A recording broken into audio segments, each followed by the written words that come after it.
What is going on, everybody, and welcome back to my channel. Once again, before I start the video, I'd like to thank Google for supporting my content with this paid partnership, because in this recipe, Google Home Mini is going to help me with a few things I would have liked to adjust the first time I tried this one a while back. So in today's video, I'm going to show you how to make a mirror glazed Baumkuchen. Well, hold on. Hey Google, how do you pronounce Baumkuchen? That's pronounced Baumkuchen. That's what I meant. Baumkuchen. All right, let's dive into this recipe. Okay, so first up, you're gonna add in the eggs to a mixing bowl along with the sugar, a pinch of salt, and some vanilla paste. Then whisk it together for a minute and then transfer it to a double boiler, aka a boiling pot of water with another bowl on top, and bring the egg mixture to 170 degrees Fahrenheit.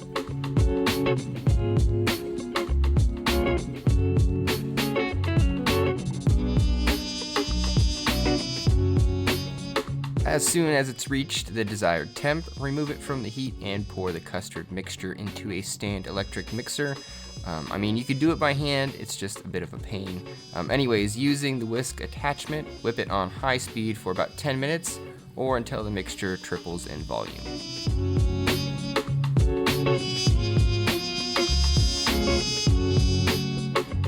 Now during this stage, you can take a minute to brown the butter if you'd like an even more pronounced caramel flavor to the batter. Add a few pads of butter to a sauce pot and simmer it on low heat until the butter starts to darken. As soon as you notice that happening, remove it from the heat and let it cool down for a minute or so. Otherwise, melt the butter down like you would do normally.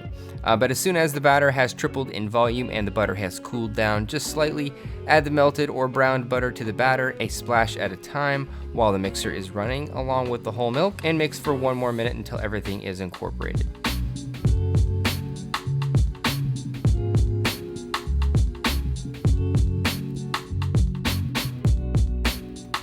Next, you are going to sift in the cake flour and gently fold or balloon whisk it in until it has fully absorbed into the wet ingredients. But it's always nice to know metric for conversion purposes, so I thought I'd ask Google for a little help.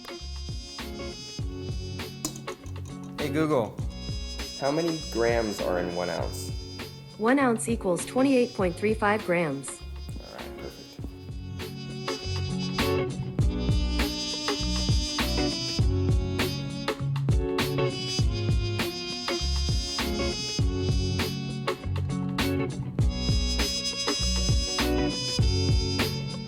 After the batter is ready to go, you can prepare your baking container with a little butter and parchment before ladling in the first round of batter.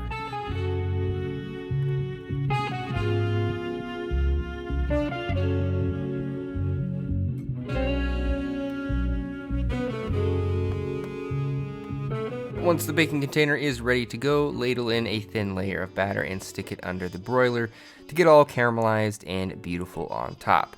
Now comes the fun part. Depending on how many layers you want or have enough batter for, you could do this layering process for quite some time, depending on your appetite or desire. I just say repeat this process enough times to get at least 10 or more layers, and you're definitely good in my book. The old saying, the more the merrier, couldn't be more true with this step in the recipe, so just keep that in mind. Oh, last thing, it's always a good idea to set a timer for most cakes or baked goods, but especially with this one, because of how much attention it requires. Because the first time I attempted this cake, I definitely scorched a few layers.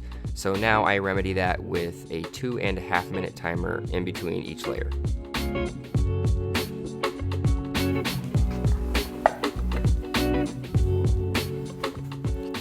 Hey Google, can you set a timer for 2.5 minutes? Second timer for 2 minutes and 30 seconds, starting now.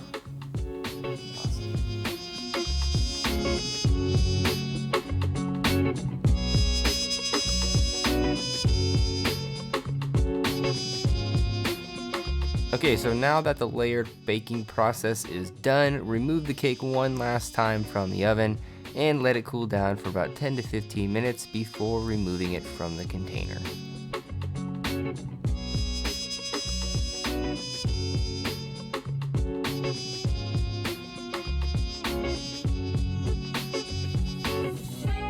Next, you're going to trim the top of the cake with a serrated bread knife to get the flattest top and bottom, since it's going to be glazed later on.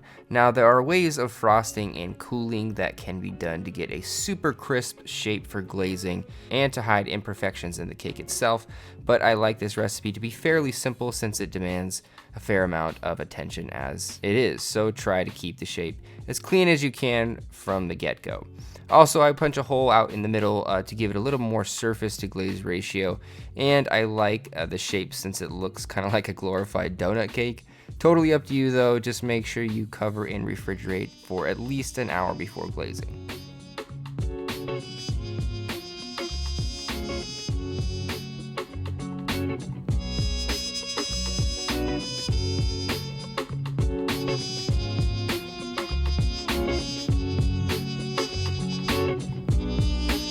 Get a small saucepan on low heat and add in the water, sugar, corn syrup, and sweetened condensed milk, then bring it to a simmer. But while that's coming up to temp, add the gelatin to a small bowl along with the cold water to bloom, and it should only take about 5 minutes or so to set up.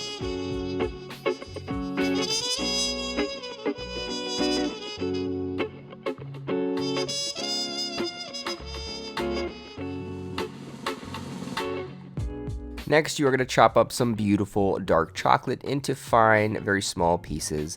Then add it to a small mixing bowl and pour the simmering sugary mixture right over the top of the chocolate. And then you're going to stir it until the chocolate is thoroughly melted.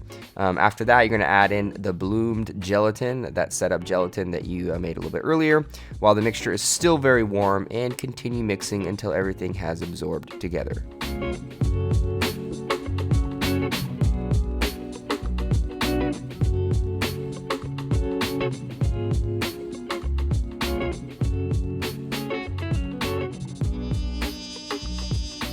Once the chocolate glaze is ready to go, transfer it to a container that you can easily pour from. Let the temp cool down to around 90 degrees Fahrenheit, then it's time to pour.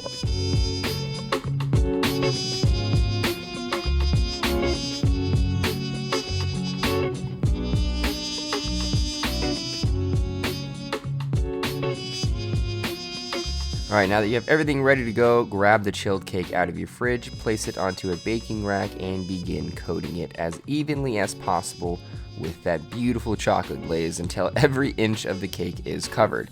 Once that's done, allow the glaze to stiffen up a little before slicing, but as soon as it's ready, grab a hot knife and begin the chocolate decadence.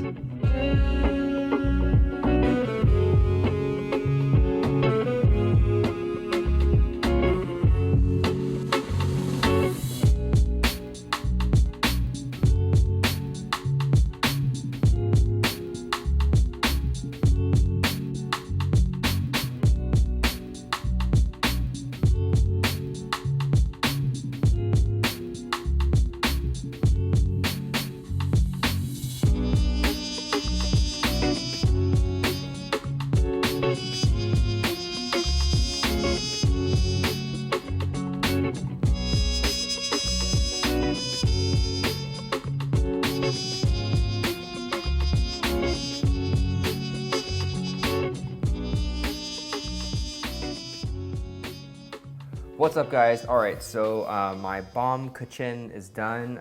Let me actually double check with Google to make sure that's the right pronunciation. Hey Google, how do you pronounce Baumkuchen? That's pronounced Baumkuchen. All right. How do you pronounce Baumkuchen in German? Baumkuchen.